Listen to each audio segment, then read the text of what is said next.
उसमें कुछ कोशिश अगर करने की कोशिश करें ना, जिस तरह से मैंने दो तीन रफ्सी बनाई इन 1848, या हम कह सकते हैं the gold rush of California attracted people across the globe, कुछ भी हो सकता है। लेट्स सी कौन कौन अटेम्प्ट करता है, इसको अटेम्प्ट करने की कोशिश करें। बारिश के पहले कतरे की तरह नईम साहब जो हैं वो बरसे हैं, उन्होंने बताया है। हम मदर साहब का भी वेट करेंगे। The gold rush in California grabbed the attention of the whole world. Great, great. कोशिश कर लीजिए, बाकी भी कुछ नहीं होगा, यकीन करना। आप ये भी लिख सकते हैं the gold rush in California did not bring any change. कुछ भी लिख सकते हैं, लेकिन लिख लीजिए ऐसा। It's going to give you the benefit. चलिए खैर, जब तक आप सोचते हैं हम आगे चलते हैं और हम समझने की कोशिश करते हैं। अब की दफा the effects of California gold rush on the city of San Francisco जो है वो, ये हमारे पास जो है वो ये थीसिस स्टेटमेंट है। अब वो कहता है कि थीसिस स्टेटमेंट तो मैंने आपको दे दी, ये थीसिस स्टेटमेंट मैंने दे दी, ये दे दिया, लेकिन अब आपने वो आउटलाइन जो है वो इसको चेक करनी है और ये देखना है कि ये जो आउटलाइन मैंने बनाई है क्या ये ठीक है या कुछ इसमें तब्दीलियां आनी चाहिए। Dangerous and deadly for the non white people, great. अब देखें, the California gold rush change San Francisco in ways that we can still see today. तो जी पहला पॉइंट जो है वो उसका, वो जो आउटलाइन के बाद उसने जो लिखा इंट्रोडक्शन में, जिसको मैंने थीसिस स्टेटमेंट आपके सामने जो है वो कहा, the California gold rush change San Francisco in ways that we can still see today. क्या ये थीसिस स्टेटमेंट आपके ख्याल में ठीक है, गलत है, टॉपिक को कवर करती है, यस नो? आप इसको अप्रूव करते हैं? अभी आप मिलजुल के एक आउटलाइन चेक कर रहे हैं मेरे साथ और आप देखने की कोशिश कर रहे हैं कि ये ठीक है। और ठीक होने का पैमाना ये है इसका कि ये आपका ये जो छोटा सा पैराग्राफ है उसके हर पहलू को कवर कर रही हो, जो कि इम्पोर्टेंट है। इसलिए मैंने उर्दू में इसका तर्जमा करने की भी कोशिश की थी। तो मुझे जरा बताएं, the California gold rush change San Francisco in ways that we can still see today. तो मजहर साहब ने जो है वो पहला पॉइंट दिया और एक ही पॉइंट हमारे पास आया, बाकी अभी सोच रहे हैं। मजहर साहब की तरफ से इसको ओके का वोट मिल गया कि ठीक है, इसको जो है वो चलने दे। नईम साहब कहते हैं कि ये गलत है, ठीक है जी। नईम साहब का एक वोट आ गया, हमने नईम साहब का भी वोट ले लिया और उनको लगता है कि ये गलत है। बाकियों को क्या लगता है जी? भट्टी साहब ने कहा मुझे ना लगता है यस, ना मुझे लगता है नो। सैन फ्रांसिस्को क्यों आ गया इधर? ठीक हो गया, ठीक है। नहीं, वो ये जो है ना वो टाइटल में है, change San Francisco in veg. तो मेरा ख्याल है कि कोई ना कोई रिलेशनशिप होगा कैलिफोर्निया और सैन फ्रांसिस्को ना का ना, कोई ना कोई रिलेशनशिप होगा। खैर आप अपना आइडिया बताइए, हम इस पर बात करेंगे। ये ना कैलिफोर्निया के अंदर जो है ना एक सिटी है और उसका नाम सैन फ्रांसिस्को है। ठीक है, तो जो उसने बताया ना, ये इसी तरह से है कि लाहौर में कोई चीज हो तो हम कहें कि gold was discovered in Pakistan, people from all over the world rush to the Pakistan to look for the gold. ठीक है, तो ये पैराग्राफ है। ठीक है, तो आप, ये बात आपकी बिल्कुल वैलिड है कि अगर उसने पैराग्राफ में जो है वो बात नहीं की तो सैन फ्रांसिस्को की बात जो है वो नहीं करनी। अच्छा जी, अब हम ना अगर हम लम्हे भर के लिए मैं ये कहूँ कि सैन फ्रांसिस्को जहाँ पे है, आपने इसको कैलिफोर्निया पढ़ना है, आप इसको कैलिफोर्निया रीड कर लीजिए। ठीक है, तो क्या अब आप इसको कैसे देखते हैं? सैन फ्रांसिस्को की गलती के अलावा बात करें, बाकी जो है वो उसके अलावा देखें, सैन फ्रांसिस्को के अलावा जो है वो,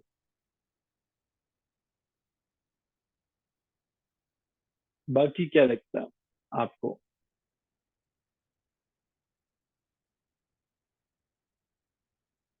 आप अपना वोट दे सकते हैं, कुछ भी दे सकते हैं, गलत सही से कुछ फर्क नहीं पड़ेगा।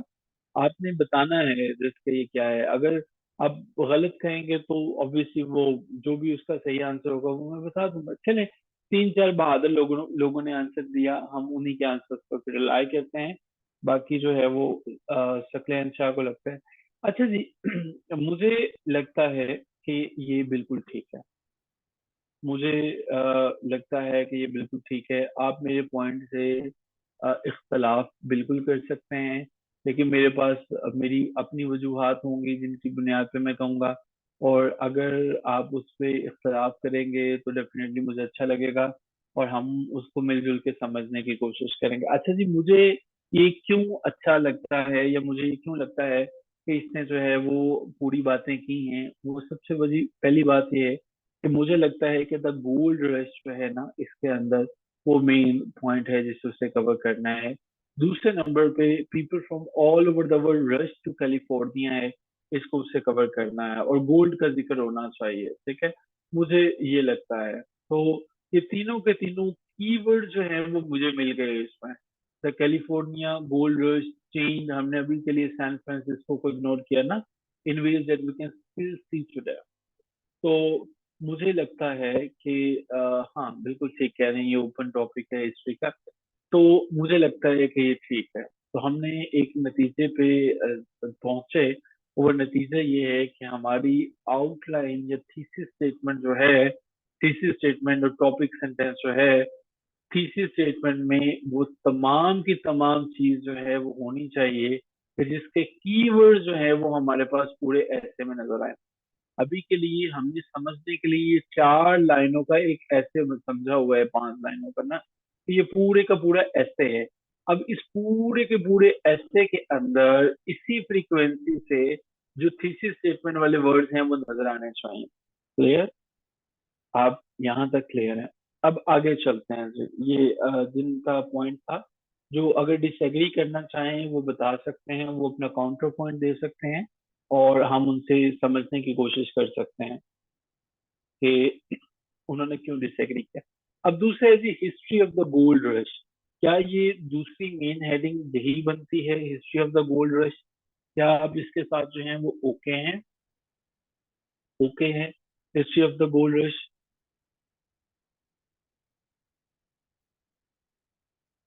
ओके हो गया जी, यहाँ पे clear.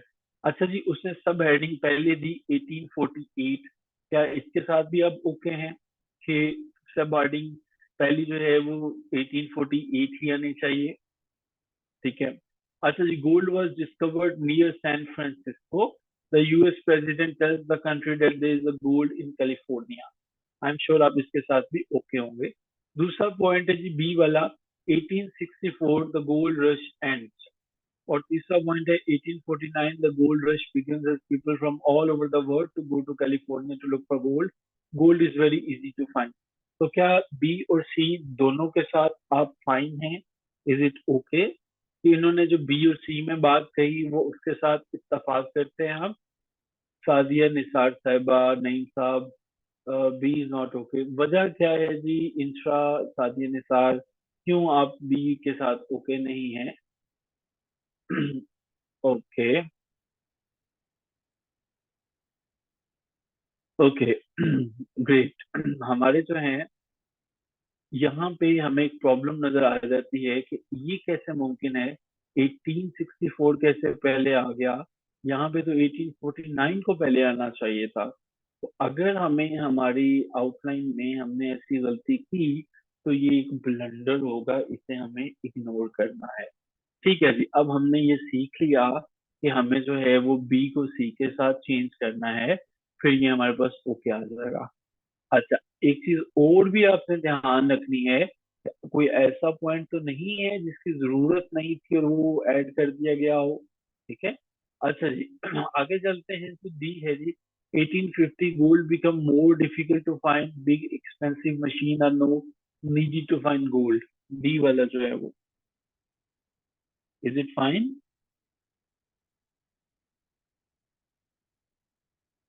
Is it fine? Okay, is it okay? D के साथ आप जो है वो ओके हैं? इसके साथ हम जो है वो ओके इसलिए करेंगे क्योंकि इस रियलिटी, और उसके बाद जो है ये डायरेक्टली एक क्रोनोलॉजिकल ऑर्डर के अंदर जो है वो हम करेंगे, लेकिन वंस अगेन 1850 जो है वो ये हम कोशिश करेंगे कि इसको पुट करें इससे भी पहले, बी जो है वो इसके भी बाद आएगा, ठीक है। और 1849 50 क्रोनोलॉजिकल ऑर्डर ठीक होना चाहिए।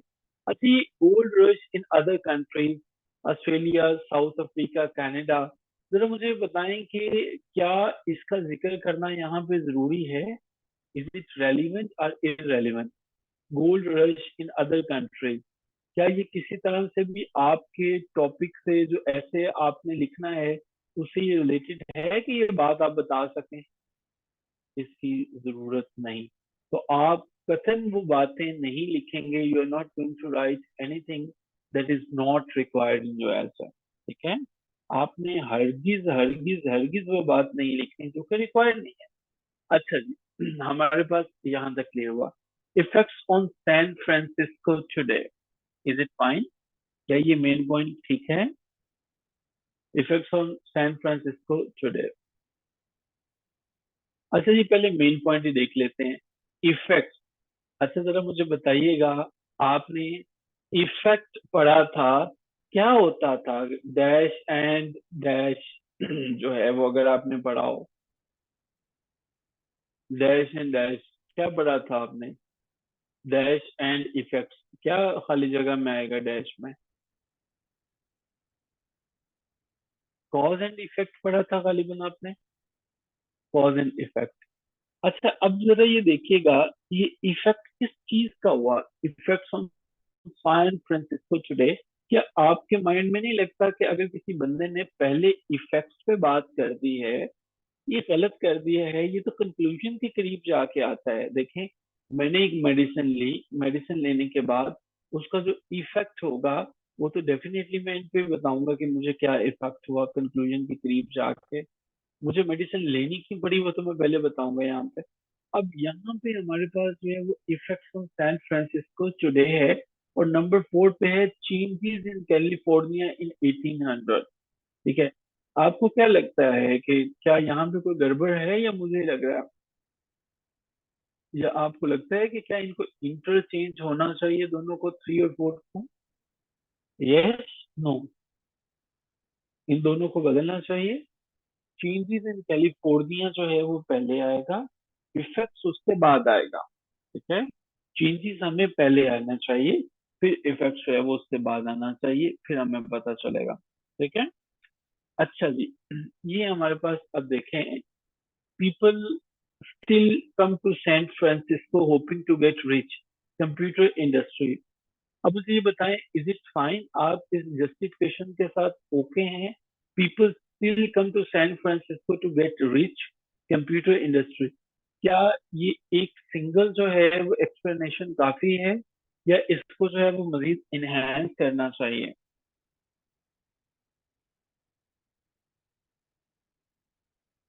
इसके इनहेंस करना चाहिए, क्योंकि जो रिच की बात कर रहा है वो, ये सब पॉइंट जो है वो कंप्यूटर इंडस्ट्री का है, लेकिन यहाँ पे तो कंप्यूटर इंडस्ट्री की कोई बात ही नहीं हो रही है, तो इट मीन्स कि ये वाला पॉइंट यहाँ पे इररेलेवेंट है, हमें गेट रिच के ऊपर बात करनी है, ठीक है। अच्छा, इसके बाद थोड़ा सा आगे देखिएगा, अब यहाँ पे पॉइंट बी देखिएगा, sightseeing is very popular in San Francisco, is it okay? Sightseeing is very popular in San Francisco. अच्छा जी, ये क्यों ओके नहीं है? ये इररेलेवेंट है, इसलिए इसको हम क्रॉस करेंगे।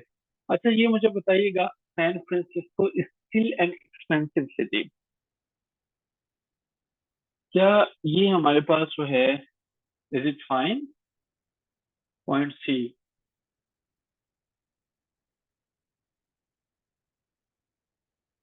Point C.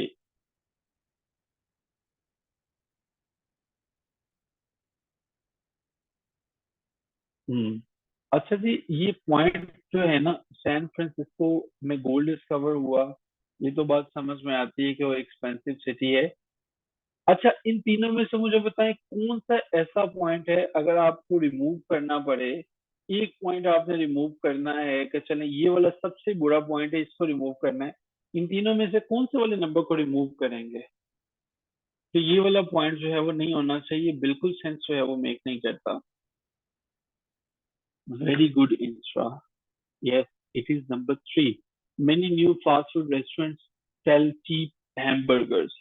It is, yes, it is the reality के नंबर 3 हमारे पास रोल है। ठीक है। अच्छा जी। Still problems in the city. इस डी के साथ आप सेटिस्फाइड हैं? Still problems in the city, या आपको लगता है कि ये इसको मजीद स्पेसिफिक करने की जरूरत है? क्या CSS CMS में इस तरह की हेडिंग लिखना ठीक है? Still problems in the city, जिसमें हमें प्रॉब्लम्स तो बेइंतहा हो सकते हैं। It requires obviously explanation. ठीक है। अच्छा जी, ई के साथ जो है वो देखें। ई ठीक है। Technological development is still important.